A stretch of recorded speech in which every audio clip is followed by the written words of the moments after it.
როლი აქვს დღესდღეობით სერიალებს ჩვენს ცხოვრებაში. მინდა რომ ვისაუბრო ჩვენ სტუმართან ერთად. ჩვენი სტუმარია ნინკა მამულაშვილი, კულტურის კრიტიკოსი და მოდი ნინკასთან ერთად გავარჩიოთ აი ეს ყველაფერი რა ხდება დღესდღეობით ჩვენს თავს. ნინკა, მოგესალმებით. მოგესალმებით, დიდი მადლობა რომ მომიწვიეთ. ძალიან დიდი მადლობა რომ მოხვედი ჩვენთან და ჩემთვის ერთ-ერთ საყვარელ თემაზე მინდა რომ ვილაპარაკოთ.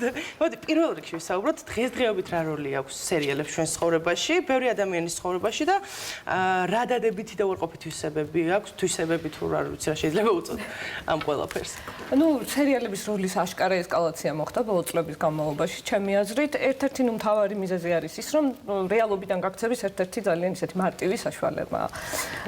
ხარისხის გაზრდა მოხდა ძალიან საგრძნობლად სერიალების. ადრეც იყო ხარისხიანი სერიალები, ჩემი აზრით, მაგალითად სოპრანოები, ვაირი, თუმცა ასეთი მასშტაბით და რაოდენობით მაინც არა. როგორც დღეს არის. მე მაინც მგონია, რომ სერიალების დიდი ტალღა მაინც ლოსტიდან წამოვიდა. ლოსტმა გახსნა სეზონი, ასე ვთქვათ, სერიალების გაპოპულარულების და საქართველოშიც ხარისხიანი სერიალის ყურების ისეთი კულტურა დანერგა საკმაოდ. ამას შემდეგ მოყვება სოციალური მედიის და ინტერნეტის განვითარება, რომელშიც ინფორმაციის გაცვლის ეს ყველაზე დიდი პლატფორმა არის და აქედან გამომდინარე კულტურული გამოცდილებების გაზიარება ხდება სოციალურ მედიაში სერიალებთან დაკავშირებით. მოიმატა, რა თქმა უნდა, ძალიან ისეთი მსახიობების დონე, ისეთი დონის მსახიობები იღებენ სერიალებში მონაწილეობას, რომ ამანაც ძალიან შეუწყო ხელი. შემდეგ ინკლუზია და მრავალფეროვნებაც უნდა აღინიშნოს, ისეთი თემები წამოვიდა წინა პლანზე, როგორც არის ეთნიკური და სექსუალური უმცირესობები და იდენტიფიცირება ძალიან მარტივად ხდება საზოგადოების უკვე საყვარელ გმირებთან თუ სიუჟეტი იქნება ეს თუ ცნობიერებიდან და ცხოვრებისეული გამოცდილებიდან გამომდინარეც. ამიტომ უარყოფითად შემიძლია დავასახელო ის, რომ ნარკოტიკულ დამოკიდებულებას იწვევს პრინციპში, განსაკუთრებით როცა ეხლა გადავედით ჩვენ უფრო სტრიმინგ სერვისზე, Netflix-ი მაგალითად და უკვე სახლში 8 საათზე სერიალის ლოდინი აღარ გიწევს, შეგიძლია ტელეფონში უყურო, ლეპტოპში უყურო, iPad-ში უყურო, აბსოლუტურად თელ სეზონს შეგიძლია უყურო.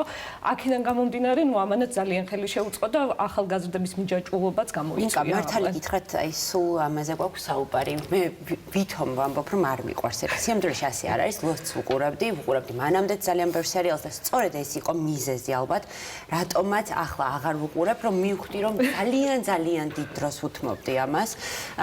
ერთი სული მქონდა, როდის მივიდოდი სახლში, რომ ჩამოვიდო, მავიწყდებოდა შვილი, ოჯახი, ყველაფერი. არის ქონია დღები, რომ ერთი კვირა ჩავკეტილა და აი სერიალი გამოსახდა არ გავსულა. ჭამდი პარალელურად აი ესე ჭამდი და ვუყურებდი. ჭამდი სერიალის ყურება სხვა სიამოვნება. და სწორედ ეს გახდა იმის მიზეზი, რომ ახლა აღარ ვუყურებ. თუმცა მართლაც იმდენად საინტერესო გახდა სერიალი ზოგადად და იმდენად კარგი ხარისხია უკვე, რომ ალბათ ღირს რომ ნელ-ნელა დრო გავინიშნო და ნელ-ნელა არის ძალიან ბევრი ძალიან ხარისხიანი და საინტერესო სერიალი, რომელიც ნამდვილად იმსახურებს ყურებას. აი ალბათ მისმენდით, სანამ შემოხვიდოდით, რამდენიმე სერიალი ურჩიე ჩვენს მაყურებელს.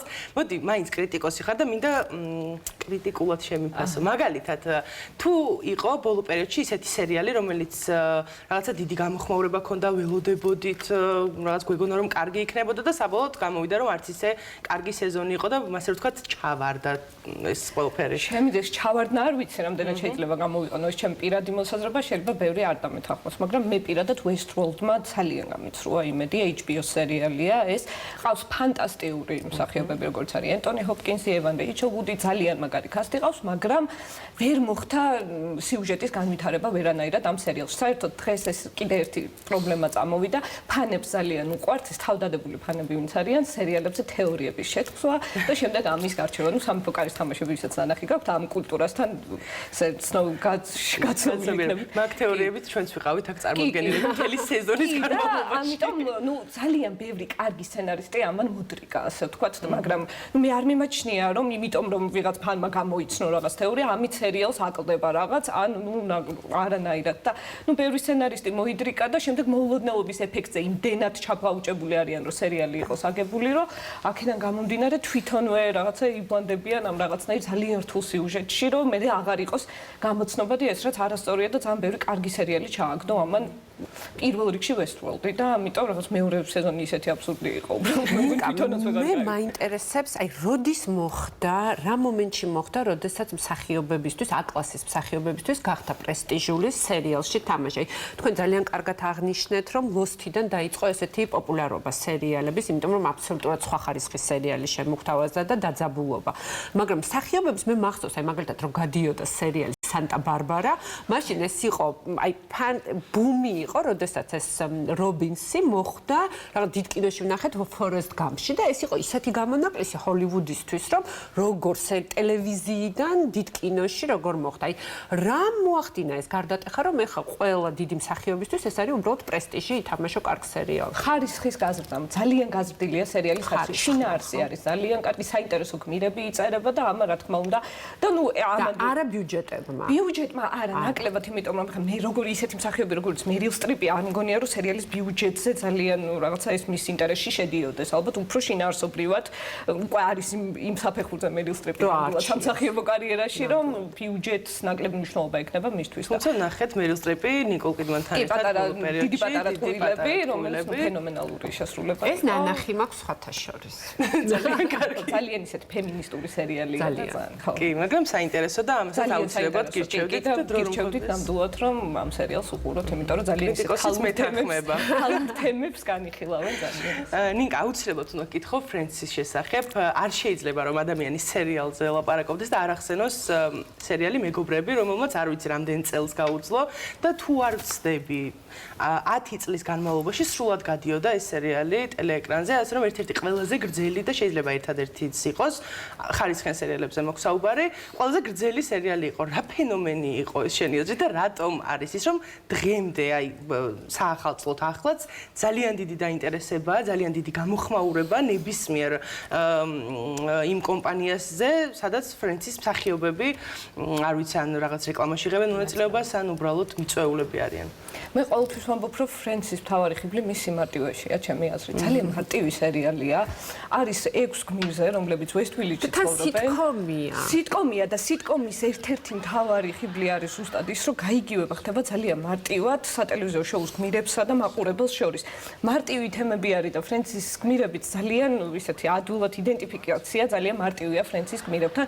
მიუხედავად იმისა, რომ 6 სულ სხვადასხვანაირი ტიპაჟის გმირზეა საუბარი, სხვადასხვანაირი წარსული აქვს, სხვადასხვანაირი პროფესია აქვს, მაგრამ ეს რაღაცა მათი მყარ მეგობრობაზეა დაფუძნებული ეს სერიალი და აი თითქოს ანტიდეპრესანტივით არის დღევანდელ განსაკუთრებით რაღაცნაირად ცოტა ისეთ ნეგატიურ სამყაროში ფრენცი. ამიტომ დღესაც იმიტომ ინარჩუნებს ეს სერიალი ასეთ პოპულარობას. მისი მარტივი არის მთავარი ფრენცის ჩემი აზრით. მიუხედავად იმისა, რომ 20 წლის იუბილე ჰქონდა წელს, 25 წლის წინ გამოვიდა და მაინც ეს პოპულარობას ინარჩუნებს კი. ძალიან საინტერესო ფენომენია ნამდვილად. აი საინფილდიც არის დავამატებ კიდე საინფილდი არის კიდე ერთი სიტკომი, მაგრამ ასეთი რეზონანსი მაინც არ აქვს როგორც ფრენცი, იმიტომ რომ უფრო ამერიკის მაღალი ფენას წარმოადგენს ეს სერიალი და ნუ ნაკლებად ხდება მასის გაიგივება ამასთან და ფრენცი უფრო მარტივია. ფრენცში ალბათ ყველა ადამიანი რაღაც მხრივ თავის თავს პოულობს, თუნდაც გაშარჟებულად. ყველა გმირში ძალიან მარტივია, მოახდინა შენ საკუთარი თავის ინტერპრეტაცია. მე არ ვიტყვი რომელ გმირთან მიასოცირდება ჩემი თავი. შენი აზრით, იმის საშიშროება არის, რომ მომავალში, შეიძლება ახლო ან ცოტა შორეულ მომავალში, უფრო გადაერთოს ხალხიც და გადამღები ჯგუფის რეჟისორებიც სერიალებზე და ფილმი ცოტა რაღაცნაირად ჩამორჩეს ამ ყველაფერს, თუ ეს ორი აბსოლუტურად განსხვავებული პლატფორმა და ეს არ ემუქრება. გაუთანაბრდა შეიძლება, აი გაუსწროს ეჭვმეპარება, იმიტომ რომ მაინც უნდა გავითვალისწინოთ, რომ სერიალის ერთ სეზონში მინიმუმ 10 სერია, კინო ერთია და მთელი ძალისხმევა ამ ერთ ფილმში იდება, ამიტომ ხარისხი ნაკლებად ალბათობა ნაკლებია იმისი, რომ სერიალის ხარისხმა აჯობოს კინოს. ამ შემთხვევაში რაოდენობა სერიალის წინააღმდეგ მიდის, მაგრამ ნუ ნამდვილად არის ეს ძრები, რომ გაუთანაბრდეს სერიალი კინოს ჩანაცვლას. ფენომენია, როდესაც მაგალითად სერიალი არის ხოლმე კარგი და შემდეგ გამოდის ფილმი და ის არის სუსტი. თუმცა აი თითქოს ძალისხმევა ხო საათნახევარი უნდა გააკეთო, აკეთებ ნელ-ნელა ამ სერიებს, შეიძლება 12 სერია გააკეთოს სეზონში და შემდეგ გამოდის ფილმი და ეს რაღაცნაირი განხილვა. მანდ რაღაც არის, იმიტომ რომ ნუ სერიალსთან თითქოს მეტი დრო აქვს, რომ ანუ სეზონებში გაშალოს რაღაც თემები, ესეც არის და ამაზეც არის დამოკიდებული, ეგეც არის, მაგრამ ნუ ამის საწინააღმდეგოც ისიც არის, რომ ზოგჯერ ანუ ერთ ფილმში იმდენად დიდი ძალისხმევა იდება, ხანდახან უზედმეტი ძალისხმევა აფუჭებს ხოლმე ფილმს. მოხდა, მე მგონი სამეფო კარის თამაშების შემთხვევაში და ამაზე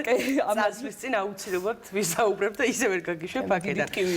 თუ გაქვს ინფორმაცია, სერიალს უფრო დიდი შემოსავალი აქვს თუ კომერციულ კინოს? კომერციულად სერიალის და კინოს შედარება არ შეიძლება იმ მხრივ, რომ სულ სხვადასხვანაირად ითვლება, ანუ კინო ითვლება კინოთეატრში გამოსვლის პირველივე კვირას რამდენი შემოსავალი ექნება სერიალი სეზონურად. ამიტომ ჩავარდნილი კინოს რიცხვიც კი სერიალის წარმატებული რიცხვია. ეხლა სამეფო კარის თამაშების ბოლო სეზონს თუ არ ვცდები 38 მილიონი მაყურებელი ყავდა და ყველაზე წარმატებული ფილმი რო ავიღოთ შურის მაძიებლები მარველის თუ არ ვცდები 100 მილიონი მაყურებელი ყავდა პირველივე სეანსზე. ამიტომ ნუ შედარება კომერციული კუთხით სხვადასხვა მედიუმია აბსოლუტურად. რა ფენომენია ის, რომ შეიძლება ხარისხიან და კარგ სერიალს დავსხდეთ ოჯახში და სამმა თაობამ ერთად ვუყუროთ. მაგალითად, მეც, ბებია, ჩემსაც, დედა ჩემსაც და ჩემს პატარა ძმასაც შეიძლება ერთი და იგივე სერიალი მოგწონდეს. ეს ადრე მე მგონი და ილარიონმა რა უყუროთ. ილარიონმა ერთად ვუყუროთ.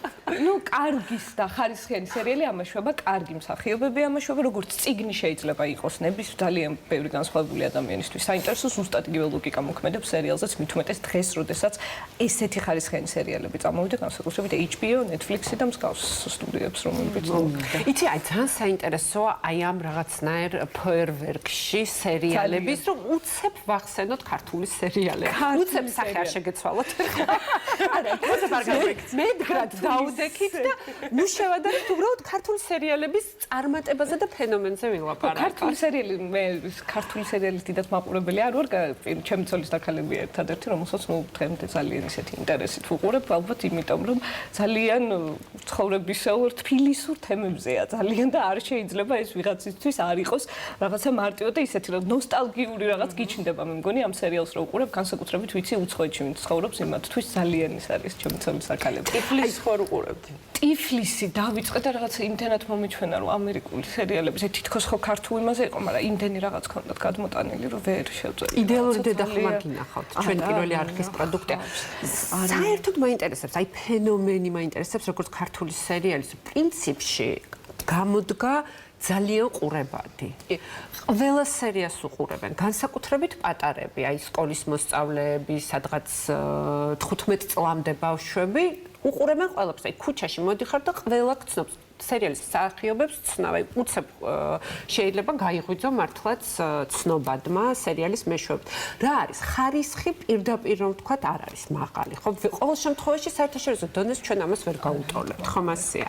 აი რა არის ის ფენომენი? ის რომ ასე გავს ყოველდღიურ ცხოვრებას? ეგ ერთი, მეორე ნარკოტიკების თემას რო ცოტა შევეშვით და მე მგონი რაღაცა სხვა თემები წამოიწია წინა პლანზე, ესეც რაღაცა თავისა შვება, იმიტომ რომ ერთი პერიოდი სულ ფილმები და რაღაცა სულ ამ თემაზე იყო და მე მახსოვს ცხელი რომელიც ნუ ხარისხითაც ძალიან ისეთი სერიალი იყო, ნუ კარგი სერიალი იყო. კარგი სერიალი იყო ძალიან, მაგრამ მაინც თავისი მაყურებელი ყავდა. ცხელძაღს ყველა ვერ უყურებდა, ანუ მასისთვის ნაკლებად ისეთი იყო, მარტივად გასაგები სერიალი არ იყო და ეხლა უფრო ისეთი სერიალები წამოვიდა და მასისთვის უფრო ხელმისაწვდომია, ჩემი აზრით. უნდა აღინიშნოს მაინც რომ ცხელიზაღლი ერთ-ერთი პირველი სერიალი იყო ქართული, რომელიც შეიძლება ხარისხიანად არ იყო გადაღებული, მაგრამ ხარისხიანად არა, მაგრამ შინაარსობრივად ძალიან მაღალი ხარისხის სერიალი იყო ნამდვილად. ვიცი რომ ძალიან ძველ ამბავს ვიტყვი, მაგრამ სახლის ძველუბანში მე მგონი ერთ-ერთი ყველაზე სახლის ძველუბანში რო გადიოდა მე და ნინკა ვიყავით ალბათ 5 წლის მაგრამ მეშინოდა. და მახსოვს მეშინოდა რაღაცა მან ხო რაღაცა ის. ნუ იყო საშიში, ცოტა საშიში იყო მეც.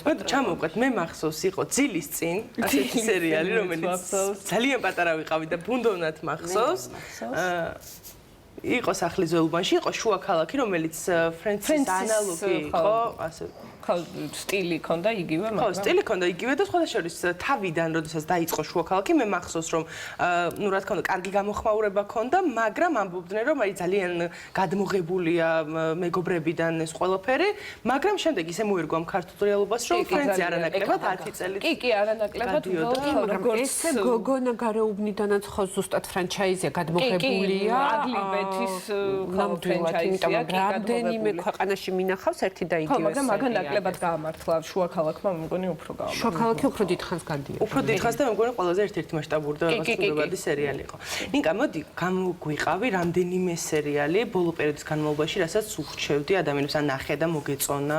შენც ახსენე, მარველოს მისის მეიზელი არის. არაჩვეულებრივი კომედიის ჟანრია მართალია, მაგრამ ძალიან ისეთ თემებს, ფემინისტური თემაც არის, ძალიან მაგარი მთავარი დღეს უკვე ძართულია სხვათა შორის სცენარისტებს უჭირთ ძლიერი ქალის პერსონაჟის შექმნა ისე რომ არ გაგაღიზიანოს ამ პერსონაჟმა. რაღაცა ან ზედმეტად ძლიერია, ან რაღაცა ზედმეტად ნაკლები აქვს რაღაცა ისა. ეს არის რაღაც იდეალურად შეფუთული პერსონაჟი, რომელიც ნუ ძალიან ისეთი იუმორია დახვეწილი პირველ რიგში სერიალში და რა ვიცი, მე ყველას ვურჩევდი რომ ეს სერიალი ნახოს, იმიტომ რომ არაჩვეულებრივი მსახიობები თამაშობენ, თვითონ თავარი გმირია სასწაული და არ ვიცი, ყველას ამას ვურჩევდი პირველ რიგში. Killing Eve არის ძალიან მაგარი სერიალი, რომელიც ეს ტრილერია. ძალიან ფემინისტური ესეც, მაგრამ და მთავარი როლის შემსრულებელმა მე მგონი აიღო მთავარი კი, აიღო, ესე იგი ბოროტ მოქმედს, ვინც თამაშობს, ძალიან მაგარი გოგოა, ინგლისელი მსახიობი ჯოდი კომერი, ძალიან მაგარი. და მე მგონი თვითონ მიყავდა ის ცერემონიალი, როდესაც მას გადასცეს ეს სანდრაუზია საუბარი, გრეის ანატომიაში თამაშობდა, ვისაც გრეის ანატომია გაქვთ ნახი, კრისტინას როლს თამაშობდა. ოქროს გლობუსი გადასცეს, რომ მიყავდა თვითონ იმ წელს. კი, ძალიან მაგარი სერიალია, ამასაც ვურჩევდი ნამდვილად მაყურებელს, რომ უყურონ, ესეთია. შამთრები. ძირითადად საუბრობთ უფრო რაღაც გასამხიარულებელ ან რაღაც ისეთ სერიალებს, რომელიც მარტივად შეიძლება ნახო, გაერთო, დრო გაატარო, მაგრამ არსებობს კიდევ ცალკე სერიალები, რომლებიც აი ხასიათზე უნდა იყო, რომ უყურო, მაგალითად მხევლის წიგნი, რომელიც არის ჩერნობილი. ხო, ჩერნობილი, რომელიც აღიარა ესე ვერ ჩართავ, აღი ნამდვილად საუც არის სერიალი, საუც ის პერიოდი, ის ეპოქა აქვს სასწაულად გაკეთებული, მაგრამ ნუ ახლა ესე სერიალი მომინდა და ჩავრთე, ნამდვილად ამ განწყობისთვის არ არის ძალიან მძიმე საყურებელია, ისეთი მძიმე თემებია, ისე როგორც მხევლის წიგნა კი რომ მხევლის წიგნზე ვისაუბროთ ცოტა და ვურჩიოთ ჩვენს მაყურებელს, იმიტომ რომ მე ჩემს სამეულში რაც ვერ ჩავსვი და ვერ მოასწარი, მინდა რომ ამ დიალოგის მეშვეობით ვურჩიოთ, იმიტომ რომ მხევლის წიგნიც მე ვთვლი რომ ერთ-ერთი ყველაზე კარგს ალბათ ვერ ვიტყოდი, თუმცა პირველი სეზონი ძალიან კარგი და საუკეთესო იყო და ბევრი პრიზიც მოიგო იმ წელს, როდესაც გამოვიდა. მსახიობმაც საკმაოდ ისეთი გამოხმაურება გამოიწვია მსახიობის შესრულებამ, კარგად ასრულებს თავის როლს. მოდი მოვუყვეთ ჩვენს მაყურებელს დაახლოებით რა რელიგიურ ფანატიკოსებმა, ესე იგი ჩაიგდეს ხელში, ასე ვთქვათ, ამერიკის მთავრობის პრინციპში მთავრობა არის ეს, რომლებიც ნუ ქალების სერიოზული წამება მიდის ამ სერიალში. ქალების უფლებები არის ნუ ნულის ტოლფასი ფაქტიურად და ნუ ერთ-ერთი მთავარი გმირის ნავიგაცია არის ამ სამყაროში, რომ როგორღაც თავი დააღწიოს ამ ყველაფერს და დაუბრუნდეს თავის ოჯახს, შვილი წაართვეს, ქმარმა საზღვარი გადალახა, ძალიან ბევრი პრობლემები აქვს და ამიტომ ცდილობს რომ თავი დააღწიოს ამ რეჟიმს. ეხლა თქვენ რაც ახსენეთ სერიალები, როგორც ხვდები ძირითადად ქალებს ეხება, ხო? ყველგან ეს ძალიან წამოვიდა ეს რატომ? იმიტომ რომ ჩვენ გვაინტერესებს ეს თემა და ჩვენ გვეხება და იმიტომ ამოვარჩეთ, იმიტომ რომ არსებობს ძალიან დიდი პუბლიკა დეტექტიური სერიალების, ეს არის მე მგონია ცალკე კასტაა და იქნება ძალიან საინტერესო, როგორც ვიცი, შვედურ სერიალებს აქებენ დეტექტიურს, რაღაცა მთელი ტალღა არის, ძალიან საინტერესო. ამის შესახებ, აი თქვათ, ვისაც არ უყვარს და არ უნდა, თქვათ, ამდენი ქალი, ამდენი ფემინისტური კინო, თქვათ, დეტექტიურ სერიალებზეც რომ მოგცეთ რჩევები. დეტექტივი არის HBO სერიალი იყო, მეთიუ მაკონაჰი და უდი ჰარელსონი თამაშობენ, არაჩვეულებრივი სერიალია, ძალიან ისეთი არაპროგნოზირებადი რაღაცები ხდება სერიალში და არ არის რაღაც ისეთი რა მარტივი არ არის, ეგ მაგასაც თავის განწყობა უნდა. და რამდენი სეზონი აქვს? 3 სეზონი აქვს, მაგრამ მეთიუ მაკონაჰი და უდი ჰარელსონი ერთ სეზონში არიან. მე ერთი ვნახე მარტო, რაღაცა ამათ გარეშე, ამათი დუეტი ძალიან მომწონდა და ამათ გარეშე ვეღარ ვუყურე. თუმცა ამბობენ რომ მესამე სეზონი ძალიან მაგარია, როგორც ვიცი, კარგი გამოხმაურება მოყვა მესამე სეზონს. კიდევ ერთი დეტექტიური სერიალი, რომელიც მე ძალიან მომწონს, არის მაინდჰანტერი, ესეთი ძალიან მაგარი სერიალი, რომელიც ესე იგი სერიულ მკვლელებზე აუგონდა არ არის მკვლელობა ნაჩვენები, ესე იგი ისინი იკვლევენ სერიული მკვლელის მოტივებს, ანუ რა მოტივი აქვს, კი, რა ამოძრავებს, ანუ მათ გონებაში შედიან, ასე ვთქვათ და ძალიან საინტერესოა ეს სერიალი. სადაურია? ამერიკული სერიალია, თუ არ ვცდები, მგონია ამერიკულია. ხო, დეტექტივის სხვა რაღაცა ისორი მახსენდება ყველაზე ისეთი რა, რამაც ყველაზე დიდი გავლენა მოახდინა ჩემზე პირადად. და ბოლოს სანამ ცოტა დრო გვჭირდება და აუცილებლად მინდა ვისაუბროთ ცოტათი შევეყოთ სამეფო კარის თამაშებს, იმიტომ რომ არ ვიცი, რაღაცა ყველანაირი რეკორდი მოხსნა მე მგონი ამ სერიალმა და ბოლოს იმით ის მოხსნა რეკორდი, რომ სერიალს, რომელსაც 9-0 ქონდა ხოლმე რეიტინგი მინიმუმ, ბოლოს სერიალს 3 და 5-მდე ჩამოვიდა ერთი პერიოდი რეიტინგი. და ხო, აი ზუსტად მაინტერესებს კრიტიკულად. ხო, ნუ მოდი პირველ რიგში მაინტერესებს თვლი თუ არა რომ სამეფო კარის თამაშებმა ახალი სიტყვა თქვა სერიალის ისტორიაში. სერიოზული მოვლენა იყო და გააერთიანა საზოგადოება პრინციპში ისეთ ადამიანებთან შეიძლება და საერთო ქონოდა, რომელთანაც ვერც კი წარმოგიდგინა, რომ საერთო თემა შეიძლება და ქონოდათ, იმდენად ამ სერიალმა რაღაცნაირი ჩეკრიბა და თავისი რაღაცნაირი ინკლუზიური საზოგადოება შექმნა ჩემი აზრით და ნუ ასეთი ფანების რაოდენობა მე პირადად ბეჭდების მბრძანებლის და ჰარი პოტერის მე არ მინახავს ამხელა და ეს სერიალმა შეძლო რაც ძალიან დიდი მიღწევა არის.